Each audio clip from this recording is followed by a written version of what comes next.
할렐루야. 오늘은 걸어가고 복된 주일입니다. 이제 하나님의 말씀을 봉독해 드립니다. 신약 성경 요한복음 12장 1절로부터 8절에 있는 말씀을 봉독해 드립니다. 6월절 엿새 전에 예수께서 베다니에 이르시니 이곳은 예수께서 죽은 자 가운데 있어 살리신 나사로에 있는 곳이라. 거기서 예수를 위하여 잔치할새 마르다는 이를 보고 나사로는 예수와 함께 앉은 자 중에 있더라. 마리아는 지극히 비싼 향유 곧 순전한 나드 한 근을 가져다가 예수의 발에 붓고 자기 머리털로 그의 발을 씻으니 향유 냄새가 집에 가득하더라. 제자 중 하나로서 예수를 잡아줄 가룟 유다가 말하되 이 향유를 어찌하여 300데나리온에 팔아 가난한 자들에게 주지 아니하였느냐 하니, 이렇게 말하면 가난한 자들을 생각함이 아니요 저는 도적이라 돈꾀를 맞고 거기 넣는 것을 훔쳐 가미러라. 예수께서 가라사대 저를 가만히 두어 나의 장사할 날을 위하여 일을 두게 하라. 가난한 자들은 항상 너희와 함께 있거니와 나는 항상 있지 아니하리라 하시니라. 아멘.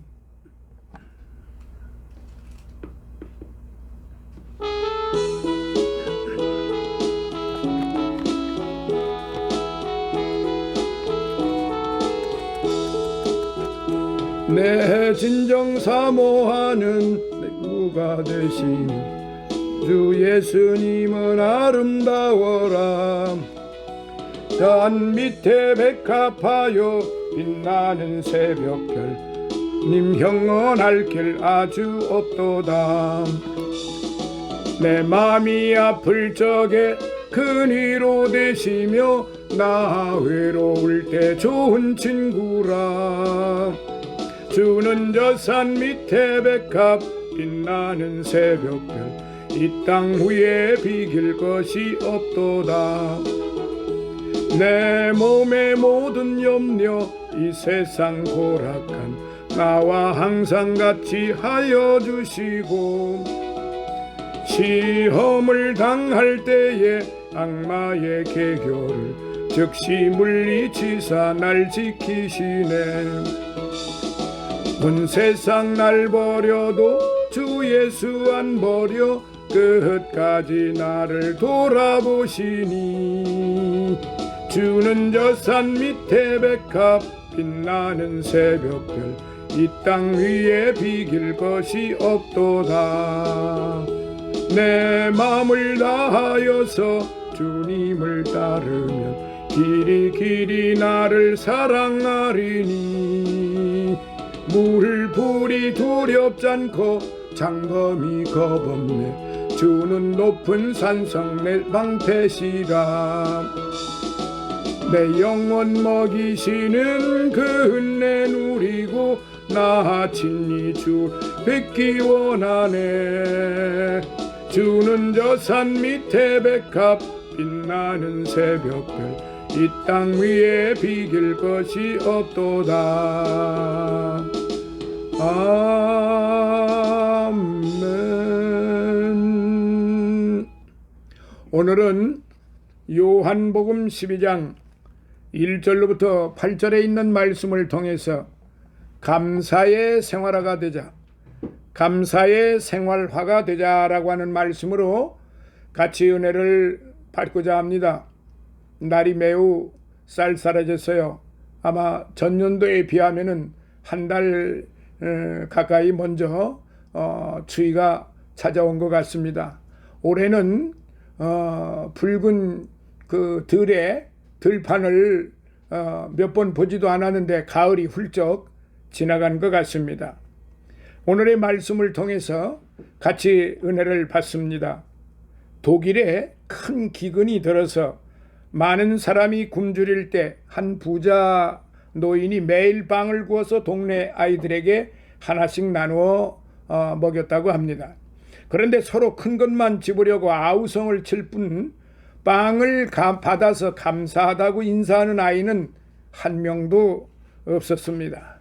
그러나 그 중에 그레첸이라는 어린 소녀는 항상 제일 마지막에 남은 작은 빵을 집어들고는 할아버지한테 감사합니다 하고 기쁨으로 돌아오곤 하였습니다.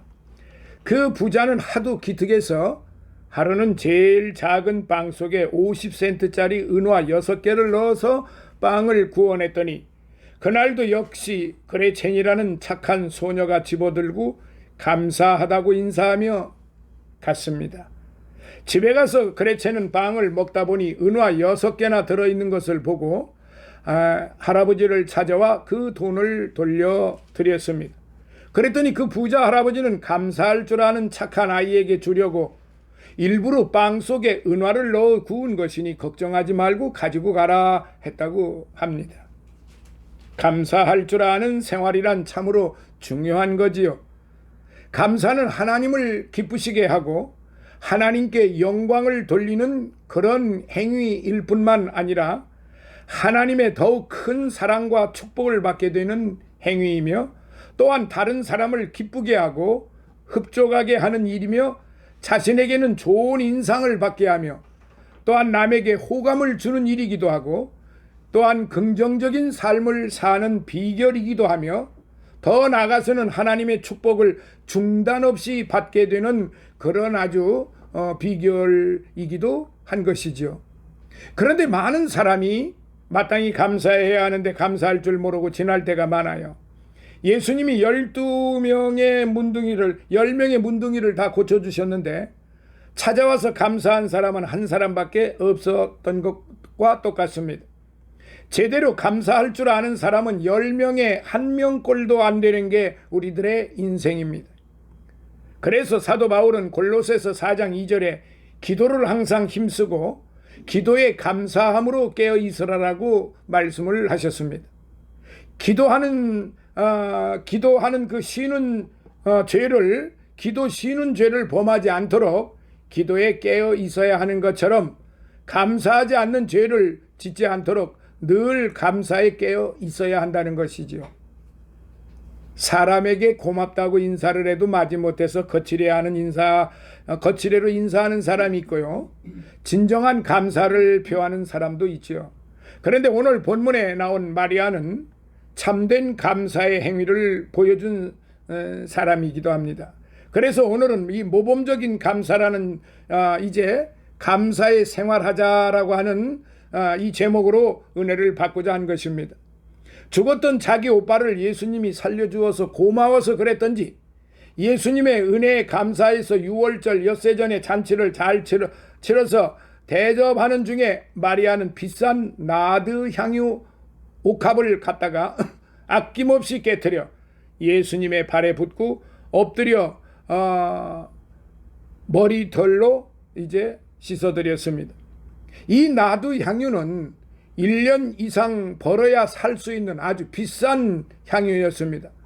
그것은 모두 예수님의 발에 부어드린 것을 보고 가룟 유다는 그것을 300데나리온에 팔아 가난한 사람을 구제하며 했으면 좋을 텐데 왜 허비하느냐고 도리어 마리아를 책망을 하였습니다. 그러나 사실은 가룟 유다가 가난한 사람을 불쌍히 여기는 마음에서 그렇게 말한 것이 아니라 성경에 보면 유다는 예수님과 제자 일행의 돈 주머니를 맡아 다니면서 돈을 훔쳐내는 도적이라 돈이 탐나서 그랬던 것이지요. 이때 예수님께서는 유다를 책망하고 마리아의 편에 들어 말씀하시기를 저를 가만두어 나의 장사할 날을 위하여 일을 두게 하라. 가난한 자들은 항상 너희와 함께 있거니와 나는 항상 있지 아니하리라고 오늘 본문 마지막 8절에 그렇게 말씀을 하셨어요. 이 여자의 행한 일이 온 세상 복음이 전파되는 곳마다 전하여지리라고까지 하셨습니다. 얼마나 큰 축복입니까? 이러한 마리아의 감사 행위에서 우리는 4가지 모범적인 감사 행위를 찾아볼 수 있어요. 첫째, 이해 타산을 초월한 감사입니다. 그 나드 향유는 인도에서 수입한 것으로 대단히 값이 비싼 것이었어요. 유다의 말대로 하면 최소한 1년 이상 벌어야 살까 말까한 그런 아주 비싼 고급 향유였던 것입니다. 이 여자의 시집갈 미천이었는지도 몰라요. 그런데 마리아는 너무너무 감사해서 계산 같은 것은 하지도 않고 아낌없이 예수님께 부어드렸습니다. 사람한테 인사할 때도 너무 타산을 앞세우면 그 사람을 기쁘게 못해줍니다. 예수님을 기쁘시게 하는데도 남의 눈에 좋기에 좀 지나치다 할 정도로 낭비한다고 할 정도로 해야 훌륭한 감사가 되는 것이지요. 그래서 유다는 책망했지만 예수님은 칭찬하시고 축복하시기를 내가 진실로 너희에게 이르노니 온 천하에 어디서든지 복음이 전파되는 곳에는 이 여자의 행한 일도 말하여 저를 기념하리라고 했습니다. 잠언서 22장 1절에 보면요. 많은 재물보다 명예를 택할 것이요 은이나 금이나 은총을 더욱 택할 것이니라 라고 또한 사무엘상 2장 30절에는 나를 존중히 여기는 자를 내가 존중히 여기고 나를 멸시하는 자를 내가 경멸히 여기리라고 그렇게 기록이 되어 있습니다. 한편 300데나리온에 팔아서 구제 사업하지 왜 허비하느냐고 했던 유다는 그렇게 계산과 타산만 앞세우더니 자기 스승 예수님을 은 30냥에 팔아먹고 나중에는 목매달아 자살하고 말았던 사람이죠. 우리가 하나님께 감사드릴 때에 물질을 드릴 때 너무 타산적이면 하나님을 기쁘시게 할 수 없고 큰 축복도 받지 못하는 거죠. 오직 성령의 감동에 순종해야 합니다. 세계적인 부호 하이드라는 사람이 한때 빚을 많이 졌다고 합니다. 빚을 졌는데도 11조를 계속하는 것을 보고 어떤 사람이 당신 빚은 안 갚고 11조만 하면 어떻게 합니까? 라고 물었더니 하나님의 빚을 먼저 갚아야 내 빚도 갚습니다 하고 대답했다고 합니다. 과연 그는 마침내 세계적인 부호가 되었습니다. 오늘 우리 성도들은 이해 타산을 초월하여 감사를 드려야 인간적인 생활과 계산적으로 드리는 감사는 주님을 또한 기쁘시게 할 수가 없다는 것을 깨닫게 해주는 말씀이에요. 두 번째, 사랑의 감사입니다. 마리아는 주님을 뜨겁게 사랑하고 은혜의 감격에서 이와 같은 감사 행위를 나타낸 것인데요. 감사하는 자에게 축복해 주시는 것은 틀림이 없지만 축복을 꼭 받기 위한 조건으로만 감사하고 물질을 바치기보다는 정말 하나님의 은혜에 감격하고 감사해서 바치는 그 감사가 더욱더 소중한 감사고 하나님께서 받으시기에 합당하고 기쁘신 감사가 되지 않겠습니까? 내가 이것을 드리니까 하나님이 내게 축복을 주시겠지 하고 하는 감사하는 것과 자기가 많이 드리든 적게 드리든 그 자기의 그 소득을 소중히 여겨 하나님께 드리는 그 사람의 감사 마음과 어찌 또한 같을 수가 있겠습니까? 하나님께서 두루두루 다 살펴보고 계시는데 우리의 일거수일투족을 다 바라보고 계시는데 우리의 마음을 한 점도 이제 빠지지 아니하시고 빼놓지 아니하시고 다 바라보고 계시는 분이신데 우리의 마음을 모르실 리가 있으시겠습니까? 그래서 진정한 감사라고 하는 것은 그레첸 같이 남에게 먼저 양보하고 남이 먼저 좋은 것을 다 골라가고 자신은 가장 끝에 가장 작은 것을 골라가는 그것을 그 주인 할아버지가 보았을 때 그 아이를 그 많은 아이들을 보지 않고 그 작은 소녀 하나가 그 가장 작은 빵을 들고 감사하는 그 모습, 자기를 찾아와서 할아버지 빵을 먹게 해주셔서 감사합니다 하고 다소곳이 감사 인사를 하고 돌아가는 그 어린 그레첸의 모습이 이 할아버지에게 얼마나 큰 감동이 되었겠습니까? 그 할아버지는 그렇게 해서 은화 6양을 그 빵 속에 이제 찌을 때 그걸 넣고 그 아이가 또 와서 그것을 받아들고 갔을 때에 그 할아버지 마음이 얼마나 기뻐했겠습니까? 우리 하나님의 마음도 똑같다는 말이에요. 하나님은 많이 드리는 것과 적게 드리는 것, 그것이 하나님이 중요하게 보시고 바라보시는 게 아니에요. 누가 어떻게 어떤 마음으로 진실된 마음으로 순전한 마음으로 하나님 앞에 몸과 마음과 정성과 시간과 기타 물질 자기의 모든 시간을 드리느냐, 하나님은 그것을 보시고 계시는 것입니다. 마리아는 자기와 같은 죄인이 예수님 때문에 구원받은 것이 감사해서 비싼 옥합을 아낌없이, 향유 옥합을 아낌없이 깨뜨려 예수님께 부어드린 것을 예수님이 그것을 보신 것입니다. 그 옥합 깨뜨린 것이 더 중요한 게 아니라 옥합을 깨뜨리는 그 마리아의 마음을 예수님은 보셨던 것이지요. 그러니까 예수님의 발은 그 향유로 씻김을 받은 게 아니라 마리아의 마음으로, 그 순전한 마음으로, 그 향유보다도 더 귀중한, 더 고귀한, 더 아름다운 그 마음으로 예수님의 발을 씻겨드렸다, 이것이지요. 10문둥이 중에서 한 문둥이가 돌아와서 자기의 고침을 받은 것을 감사하고 돌아갔을 때 주님께서는 그 9은 어디 있느냐? 사랑하시는 성도 여러분, 오늘 저와 여러분들이 그 9은 어디 있느냐에 속하시겠습니까? 그 9은 똑같이 병고침을 받고 문둥병 고침을 받았는데 감사할 줄을 모르고 그대로 다 자기들의 갈 길로 가버리고 만 사람들입니다. 그러나 한 사람은 자기의 문둥병, 자기의 죽음에서, 자기의 그 고통에서 벗어나게 해주시고 자기의 문둥병이 깨끗이 나음을 알고 가던 길을 돌이켜서 다시 돌아와 예수님께 감사하는 그 마음, 어떤 것이 더 귀하고 어떤 것이 더 아름답고 어떤 것이 더 보배로운 감사이겠습니까? 예수님은 바로 그 감사하는 마음을 보시고 계셨던 것입니다. 어느 농촌 교회에 그곳에 유지되는 분이 교회에 나왔어요. 그분이 교회에 나온 지 얼마 있다가 쌀 2가마니를 감사 예물로 바쳤다고 합니다. 학습 세례도 안 받은 분이 쌀 2가마니를 바치니까 온 교인들이 그분을 떠받들고 우러러 보았어요. 그런데 얼마 후에 그분이 웬일인지 교회에 나오지를 않는 것이지요. 목사, 전도사님이 그리고 장로님께서 신방을 가도 도무지 교회를 나올 생각을 하지 않습니다. 그러면서 하는 말이, 그래도 내가 쌀 2가마니를 냈는데 성찬 예식 때 빵 조각하고 포도주 한 잔이 웬 말이냐? 아니 그게 얼마나 된다고 나를 빼놓는 겁니까? 그러니까 다른 사람은 많이 주고 자기는 지금 교회에다가 쌀 2가마니를 갖다가 바쳤는데, 아니 빵 조각이 손가락 마디만한 빵 조각이 하나 주고 이 간에 입에도 차지 않을, 입술도 적시지 못할 조그만 잔에다가 포도주를 잠깐 담아주고 그걸 먹게 하다니, 이렇게 야박한 사람들이 어딨나. 그래서 교회 안 나왔다는 거예요.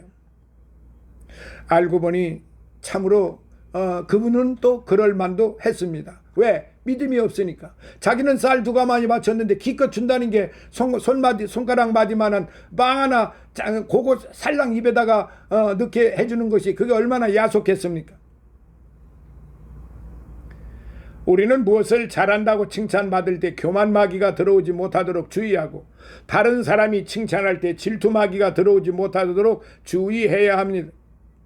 누가복음 17장 17절에 우리는 무익한 종이라 우리의 하여야 할 일을 한 것뿐이니라 할지니라고 했습니다. 아무리 봉사를 많이 하고 헌금을 많이 해도 교만하면 아무 소용이 없어요. 도리어 손해란 말이죠. 잠언서 11장 2절에 교만이 오면 욕도 오거니와 겸손한 자에게는 지혜가 있느니라라고 했어요. 교만해지면 욕을 먹게 되지만 겸손하고 낮아지면 모든 사람에게 존귀와 칭찬을 듣고 하나님께 은총과 귀중히 여김을 받게 되는 것입니다. 네 번째, 최선을 다하는 감사이죠. 마리아는 자기의 있는 힘과 정성을 다 기울여서 주님께 감사했어요. 그 향유는 너무나도 귀하고 비싸므로 조금만 발라도 온 집안의 향내가 진동할 것인데 마리아는 그 옥합을 그냥 몽땅 다 깨뜨려 부어버렸습니다. 대단한 정성이었어요. 우리 주님은 많든 적든 최선을 다하고 정성을 다하는 것을 기뻐하십니다. 지극한 정성은 늘 하나님의 마음을 움직이지요. 그래서 예수님께서 가난한 과부가 비록 2푼을 바쳤지만 그날의 생활비 전부를 바치는 걸 보고 그 모든 사람보다 제일 많이 바쳤다고 했어요. 얼마나 최선을 다하느냐에 따라 그 신앙도 측정해 볼 수 있는 거지요. 하나님 앞에 드릴 때 어떤 이는 억지로 드리는 이가 있고 어떤 이는 기쁨으로 드리되 힘껏 하지 않는 이가 있어요. 그러나 힘껏 하면서도 기쁨으로 드리는 분이 있어요. 마귀가 비웃고 조롱하지 않아도 해야 하겠습니다. 마귀는 절대로 하나님께서 하나님 앞에 감사하지 않아요. 사랑하시는 성도 여러분, 지금은 풍요로운 결실의 계절이 아니에요. 바로 이럴 때 본문의 마리아처럼 하나님께 감사를 드리되 계산적이지 않은 겸손한 마음으로 최선을 다하여 드리는 감사가 되시기를 바랍니다. 그러할 때 이 가을에 더욱 풍요로운 가을이 되지 않겠습니까? 하나님께서 받으시기에 합당하지 않으시겠습니까? 오늘 거룩하고 복된 주일입니다. 오늘의 시간을 주님 앞에 드리는 거 하나님이 얼마나 기뻐하시겠습니까? 오늘의 많고 적음의 감사 예물을 드리는 거 하나님이 얼마나 받으시기에 합당하시고 기뻐하시겠습니까? 성령님이 얼마나 기쁘시면 우리들의 연약한 마음을 대신 간구하여 주시고 계시겠습니까? 사랑하시는 여러분, 스티븐 호킹이라고 하는 사람을 우리는 잘 압니다. 무말랭이처럼 말라 비틀어진 육체를 지니고 언제나 휠체어에 앉은 채로 살아가는 사람, 루게릭병으로 불치의 병에 걸린 사나이입니다. 겨우 20세가 되던 해에 의사로부터 이 병에 걸렸다는 통보와 함께 앞으로 1, 2년 이상 살지 못할 것이라는 의학적인 사형 선고까지 받았던 사람이에요. 그런데 천우신조랄까, 죽음의 선고가 있고 난 뒤 무려 25년 이상을 더 살고 있긴 하지만은 또다시 폐렴에 걸려 기관지 절개 수술을 받아 말하는 기능까지 상실하고 말았습니다. 우리가 이런 상황에 부닥쳐 있다고 한번 상상을 해봅시다. 그 불행과 고통을 도대체 어떤 말로 표현을 해야 할까요? 지금은 이미 지구를 떠난 사람이지만은 당사자인 스티븐 호킹 박사의 시간과 역사라는 책을 대하면은 유달리 농도 짙은 감사가 처음부터 끝까지 가득 차 있다는 사실을 발견하고 감격하지 않을 수가 없습니다. 우선 우리가 통상 머리말이라고 부르는 부분을 그는 감사의 말이라는 제목하에 기술하고 있고, 그뿐만이 아니에요. 글이 전개되어 가면서 그는 계속하여 자기의 행복을 고백하고 타인에 못지않은 행복한 삶을 살고 있다는 사실에 부단히 감격하고 있습니다. 호킹은 만인이 공감할 수밖에 없는 엄청난 불행의 요건을 남달리 많이 지닌 사람이었습니다. 그런데도 불구하고 그는 오히려 인생을 긍정적으로 이해하며 보다 적극적이고 활발한 삶의 자세로 감사가 넘치는 생활을 했다는 사실입니다. 이러한 정신적인 자세가 아니라면 그가 어찌 그렇게 불편한 몸을 이끌고 우리나라까지 와서 강연하겠다는 엄두를 내었겠습니까? 호킹이 남달리 값지고 성공적인 삶의 주인공으로 활약하고 있는 동의는 곧 감사로 충만한 정신 자세 때문이 아니었겠는가 생각을 해봅니다.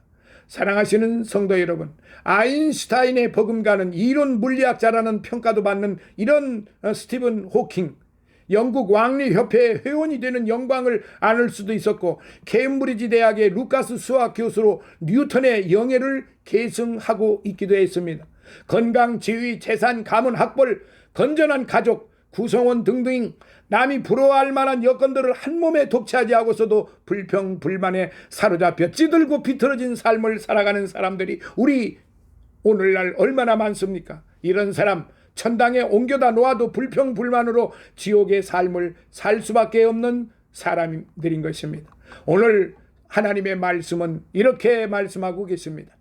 감사로 하나님께 제사를 지내며 지극히 높으신 자에게 네 소원을 갚으며 환난 날에 나를 부르라. 내가 너를 건지리니 네가 나를 영화롭게 하리로다. 시편 50편 14절로부터 15절에 말씀하셨고, 골로새서 3장 15절에는 너희는 감사하는 자가 되라.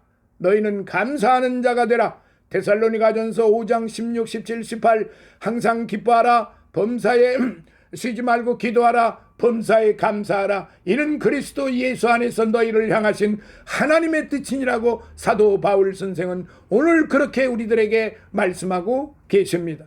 오늘의 이 말씀을 오늘 저와 여러분들은 마음속에 깊이 새겨서 하나님 앞에나 사람 앞에나 부끄러움이 없는 감사의 생활을 하는 그러한 종들, 감사의 생활을 하는 자녀들, 존귀한 성도들이 되시기를 예수님 이름으로 축원합니다. 기도하겠습니다. 오늘도 살아계셔서 역사하시는 하나님 아버지, 감사와 찬송과 영광을 모두 받으시옵소서.